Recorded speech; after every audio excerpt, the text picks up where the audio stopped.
r/NoSleep. Posted by you/No-onewastaken. There are far greater things than humans could ever understand in the forests of Oregon. I live alone on a small farm in the countryside of Oregon. It's only me, my dog, and my farm animals out here. I live on the land and help campers who come out here to get a view of the beautiful woods that surround my farm. But last week I thought I saw something that was walking through my field. At first I thought it had to be some campers who got lost, so I walked outside to see if I could help them. But when I stepped outside I instantly took a step back after I started to smell something that smelled like rotting flesh. I covered my lower face with my arm and walked outside thinking it was just an animal who had died under my house. I ignored it and started to walk towards the field I saw it in, but as I got closer to the field I heard what sounded like a low whimpering. I called out to whoever was in my field that I was here to help the best I could and that I would not harm them. After I had shouted that I would help them I heard something starting to run. The ground started to rumble and I heard loud rapid footsteps running away from me. I got spooked and ran back to my house. When I got inside and looked through the window that was facing the woods I saw something horribly tall and deformed. It looked to be 10 or 11 feet at the very least and its arms were dragged behind it. It turned back to look at the house. I ducked so it wouldn't see me, but the slight glimpse I saw of it made my stomach turn. Its face was made of rotting flesh that had one black eye in the middle of its forehead and what looked like another dozen eyes spread across its horrible face. I threw up on the carpet in front of me when it started to scream. It sounded like 3 dozen voices at once that was screaming bloody murder. The next day I started to look around my farm and house to find whatever the rotting flesh smell was coming from. But when I got to the horse pen I found that 3 was missing and another 2 was lying disemboweled on the ground. The remaining 2 were very hurt but alive. I sadly had to put down the mare. I gathered her and the others' remains and buried them close to the tree line. After I buried them I checked up on the other animals to find the others hadn't been touched. I walked back to the house and ate dinner. While I was reading during the evening I heard the cows and the one remaining horse in a panic. I grabbed my shotgun thinking it was just a fox or a coyote, but when I got closer the smell of rotting flesh attacked my nose and I could feel a burning in my throat. When I eventually got to the cow's pen I saw something standing outside it with 1 cow in its jaws and 2 more under its arms. At a closer look I saw it was closer to 13 feet tall. Its whole body was made of decaying flesh and scraps of fur. Its legs were bent backwards like they were broken and its hands had claws that were about 10 inches long. It stopped dead in its tracks and looked at me. I in a panic shot at its face and started to run back towards my house. The thing let out a deafening scream and bolted for the woods. I got back to my house and locked all the doors and windows. That night I couldn't fall asleep because I was hearing that thing scream in the woods endlessly without break. When morning finally broke I slowly tiptoed outside my house to check if it was clear. After 2 hours of checking my property I decided it was clear. I had lunch then started to set up signs around my farm in the woods saying private property, will not hesitate to shoot at trespassers as a means to stop people from entering the woods. I got a call from one of my neighbors who was around 60 years old. He lived a few miles down the road from me. He wondered if I had seen or heard anything coming from the woods as he had found his cows dead and half-eaten thinking it had to be a pack of wolves or some bear. I told him that something had been walking and making noises on my farm and woods but I didn't tell him about the creature I had seen, not wanting him to think I had gone crazy from being out here alone for too long. When I told him the information I had he thanked me and told me to keep watch and call him if I saw or heard anything.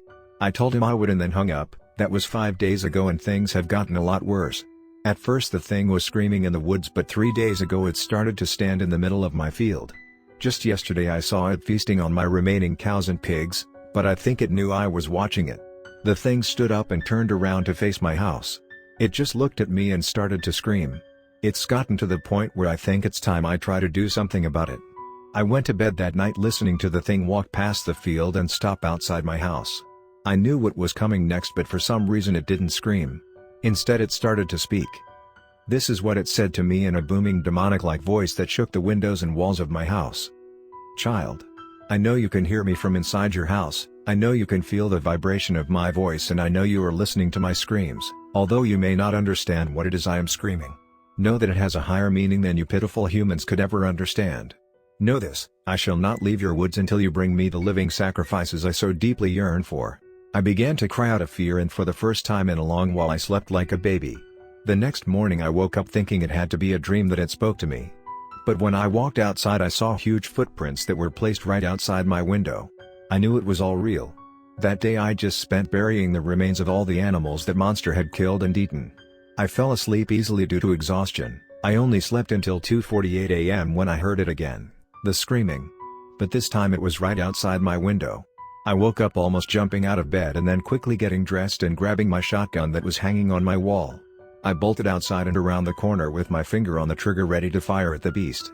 When I got to the back of my house, it was standing there silently, looking down on my pitiful being. It spoke once more. You sprint out here ready to shoot the only thing that can bring you salvation and peace from your trauma? Are you going to shoot me? The one thing that is keeping you sane out here? The only being in this world who offers you a place to fit in?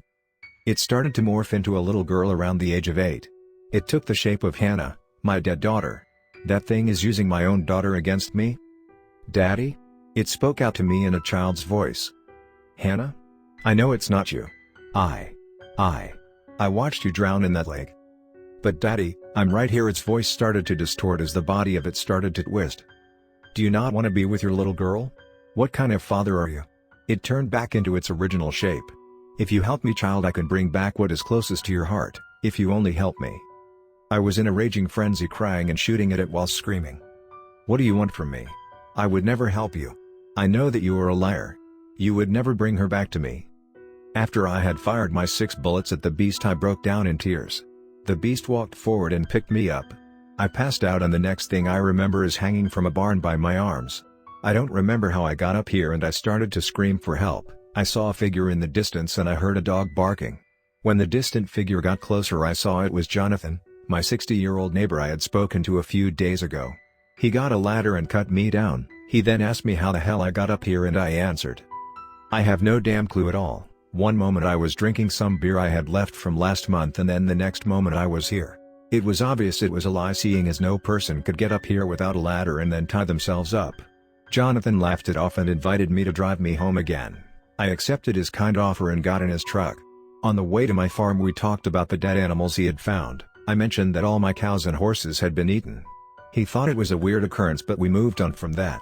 When I got to the house, I found that my shotgun was hung up on the wall again, along with my jacket. I made sure the gun was unloaded, since I remember I shot 6 times, and indeed it was empty. I reloaded the gun and put on my jacket. I brought my backpack that was filled with water, 3 days worth of food, a flashlight, a first aid kit, 5 homemade tourniquets, a small shovel and a journal. I also grabbed 24 shotgun shells along with the 6 that were already in the gun. Then I walked into the woods, prepared to never leave them again.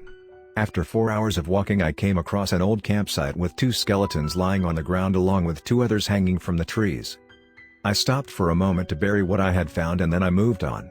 I was thinking about how those 4 people must have been killed by the screaming corpse, as I had started to call it. After another couple of hours of walking later, I set up camp next to a great big pine tree. I ate dinner and tried to fall asleep, but couldn't, as I felt like something was watching me. I stepped outside and started to write down everything that has happened from the fateful day that it found me. I sat there for a good 3 hours writing and singing old songs from generations past. As dawn broke, I packed up my things and set out. After walking for what must have been hours, I heard something screaming. It wasn't the screaming I usually heard, because this time it was more than one screaming. It sounded like at least half a dozen. After standing there listening to those things scream for about 10 minutes, I started to walk again. Day became night as I continued to hear screaming, but this time something new had started. Singing like I never heard before. At least I think it was singing, since it wasn't in any human language that has ever existed. It was more of slow and quiet screaming mixed with grunts and beating of branches. After another 2 hours, I found something. Something that was to become the most horrifying thing that I have ever seen in my entire 46 years on this earth. There were 56 corpses hanging from trees in a line like a light string. And under them were 6 creatures with 4 backwards bones and a set of blood-stained antlers each. I quickly hid behind a tree so they wouldn't see me. I ever so slightly peeked my head out to see whatever they were doing. From what I could see, they were praying. Uttering prayers in a language that I could not understand. After a short while they stopped. All 6 in unison stood up and turned around. They split into 2 groups of 3. One group went right, the other went left. After making sure the coast was clear, I bolted past the 56 hanging corpses and ran deeper in the woods. After coming to a weirdly clear circle-like area in the woods, I stopped.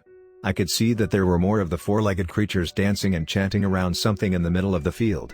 Along with it, I could also see on the right of me a little further back what looked like 20 or so of the screaming corpses. They looked like they were ready for battle. Then after 5 or so minutes the screaming corpses charged the four-legged creatures in the middle of the field. I watched in horror as many of the screaming corpses and four-legged beings killed each other. After what felt like hours the screaming corpses had won. That's when one of them stood upright as tall as it could and looked right at me, right into my eyes. They then began to scream as 7 of the still standing corpses charged me. This is when I knew it was my time to pass, but then I heard it, the unique scream of the being that was screaming outside my house every night. It came to my rescue. I stood there wondering why it had saved me and why. That's when it spoke again. Why do you walk among the sacred ground of our ancestors? Why do you skulk in the shadows? Why are you out here in the world you could never understand? It said to me in a soft-spoken tone.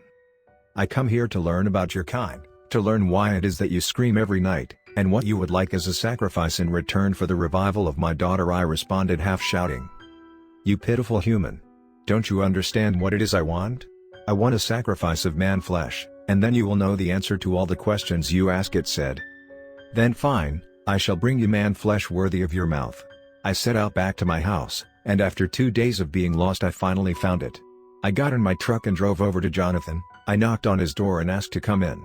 He let me in and I left my shotgun in the truck as not to alarm him. We had a nice chat, but as he was turning around to get more beers, that's when I did it. I shot him with the very same rifle he had used to hunt with me last fall. He sadly didn't die on the first shot, so I was forced to slit his throat with a kitchen knife. After the deed was done I gutted him like I did with fish or deer, then chopped him up into easy-to-transport pieces. Packed them in the back of his truck and drove back to the woods. I offered his meat as a sacrifices to appease the beings of the Oregon forests. But they are demanding more sacrifices than I can handle alone, so please. If there is anyone that's reading this, please remember that there are far greater things than humans could ever understand in the forests of Oregon.